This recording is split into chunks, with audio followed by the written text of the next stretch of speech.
Hello everyone. So I finally had my camera battery charged and the camera turned on while I made a card. I know I've been seriously slacking on the videos lately, but for today's card I was participating in another Stamping Bella challenge, and this was the 1-2-3 challenge, which was one Bella image, two embellishments, and three pattern papers. And being the OCD literal person that I am, I did exactly that. So one Stamping Bella image, I'm going to use two embellishments and three different pattern papers. So I stamped this is the Uptown Girl Faith the Fairy image.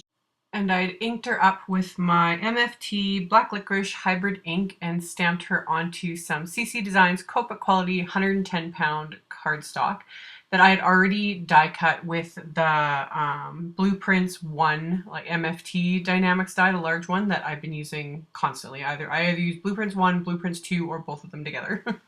So this time I used the Blueprints 1. And then coloring her in with Copic markers. So I started with the skin as always, just using E21 and E13. I've had a lot of people commenting about that, they're wary about using Copic markers or just images like this that are so finely detailed.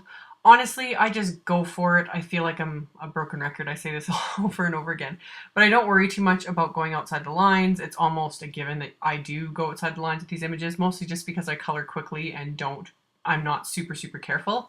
But that's one of the nice things about Copics too, is I can go back in with my zero colorless blender and kind of push the color back in and kind of fix any like obvious smears or parts where I went out of the lines, and then the rest of it I just don't worry about because you just don't notice it in the end.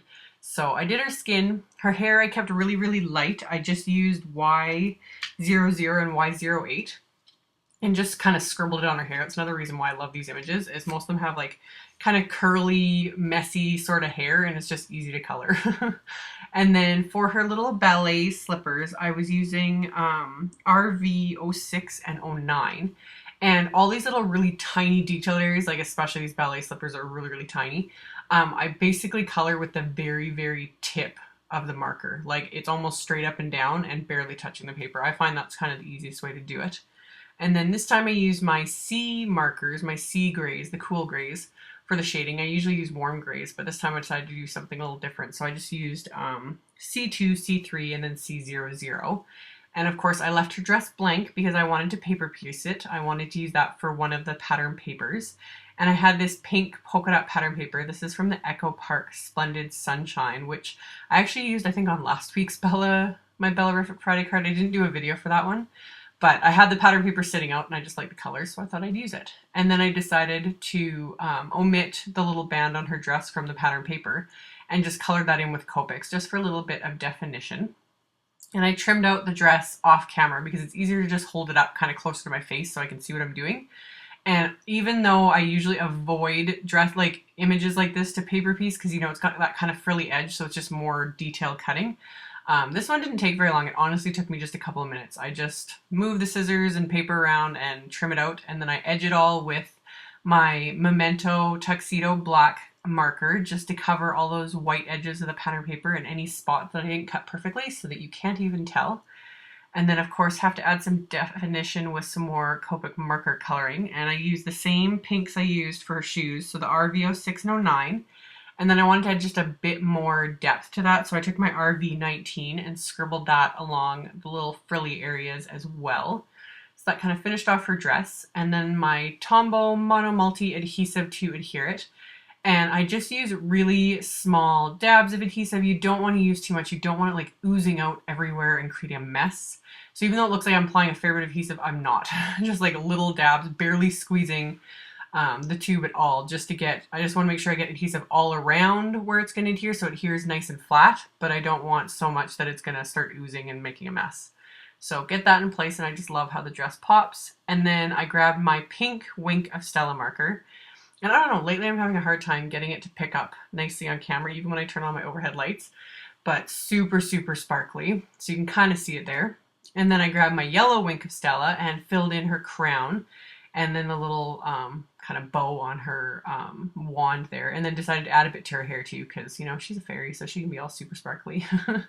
So I've mentioned before, I love the colored Wink of Stellas, like not just the clear. I love all the colors and the black one and all that. I just find them to be even sparklier than the clear. So I did take the clear to add to the little diamond on her wand and to the little dress band there.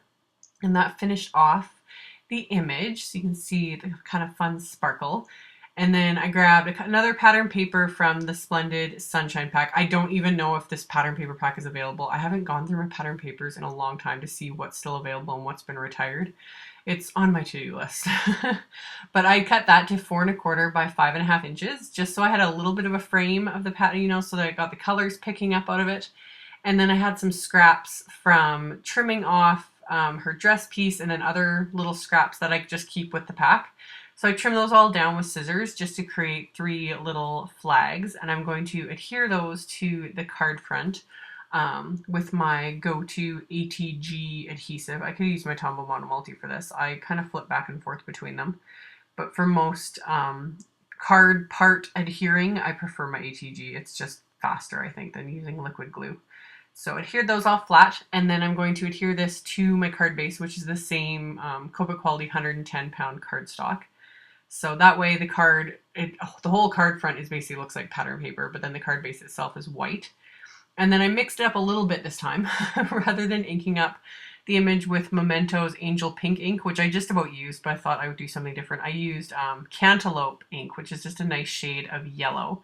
And then my handy dandy go-to stamp positioner, so that I get this sentiment stamped straight on the inside of the card. And the sentiment comes with this Uptown Girl stamp. So I'm inking it up with the Black Licorice Hybrid ink, and then using my grid mat as kind of a guide. I get that sentiment stamped on the inside, and then just leave it at that. With my Uptown Girl cards, I always find the inside to me feels pretty much finished by just stamping the image again with a lighter colored ink, and then a sentiment, and I'm good to go. So finally, for my third embellishment, I had these moonshine sequins from Simon Says Stamps, so I dumped those out and picked out which ones I wanted and how I wanted to put them on my card. And then I just squeezed some of my Ranger multi-medium in the matte finish. It's hard to kind of see, but I just squeezed it onto the little clear plastic sheet that comes with the stamp, because then when I'm done with this, I can just wipe that off and it's good to go. I prefer that, because if I stick it on my actual like craft mat, I'll forget it's there and then I'll get glue everywhere. So, and then I'm using my little quick stick to apply all the sequins.